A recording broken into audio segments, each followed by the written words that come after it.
Hantu pemakan tai. Di sebuah desa kecil bernama Karangsari, masyarakat hidup sederhana dan religius.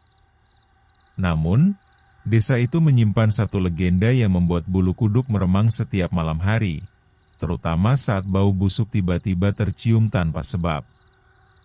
Konon, itu adalah tanda kehadiran sosok terkutuk, hantu pemakan tai.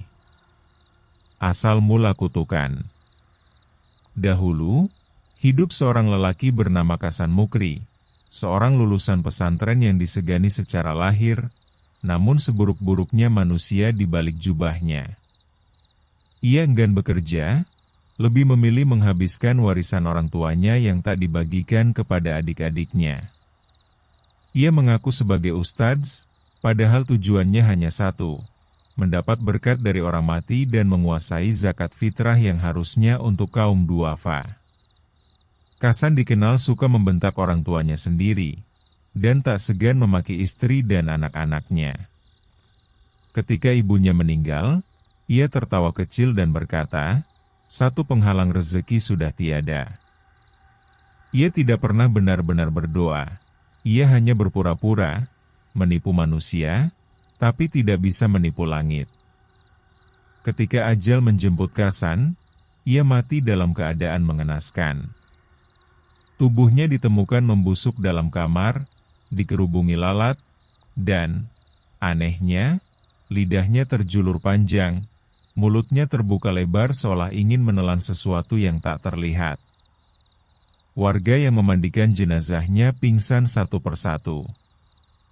Bau busuknya bukan seperti mayat biasa, lebih mirip bau tinja yang menguar dari liang kubur.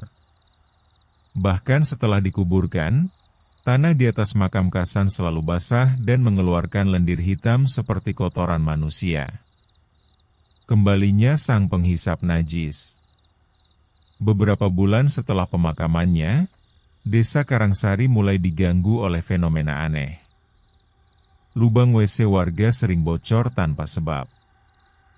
Septic tank yang baru dikuras, dalam hitungan malam kembali penuh. Bahkan, beberapa warga mengaku melihat bayangan berjubah putih, berkepala botak, dengan wajah hangus dan lidah menjulur, mengendus-ngendus seperti anjing. Ia disebut sebagai hantu pemakan tai. Konon, arwah Kasan tak diterima bumi maupun langit.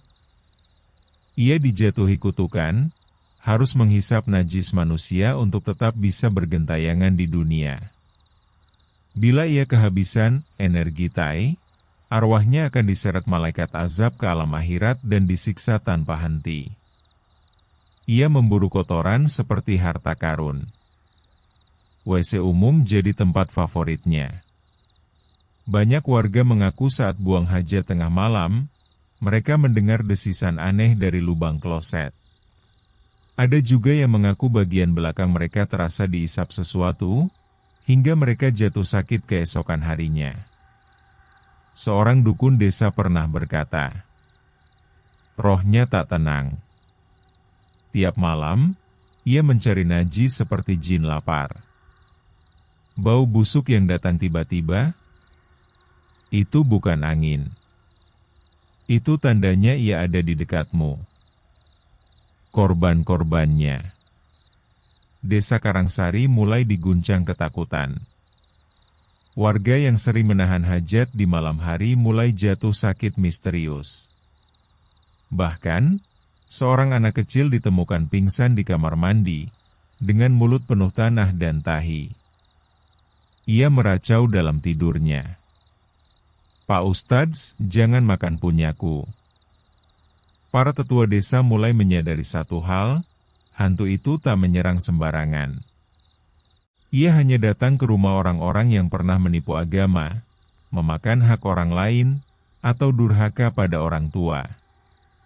Semakin kotor batin seseorang, semakin tajam penciuman sang hantu terhadap najis mereka. Akhir yang belum usai. Sampai kini, makam Kasan Mukri tak pernah disentuh rumput. Tanahnya berlendir dan beraroma najis, meski sudah ditaburi kapur dan doa-doa. Setiap malam Jumat Kliwon, warga meletakkan kotoran sapi dan daun bidara di setiap sudut WC, bukan untuk mengusir, tapi untuk menyogok agar sang hantu tak datang mengisap dari lubang mereka. Legenda ini jadi pelajaran keras bagi anak cucu desa Karangsari. Jangan jadikan agama sebagai topeng. Jangan makan hak orang lain.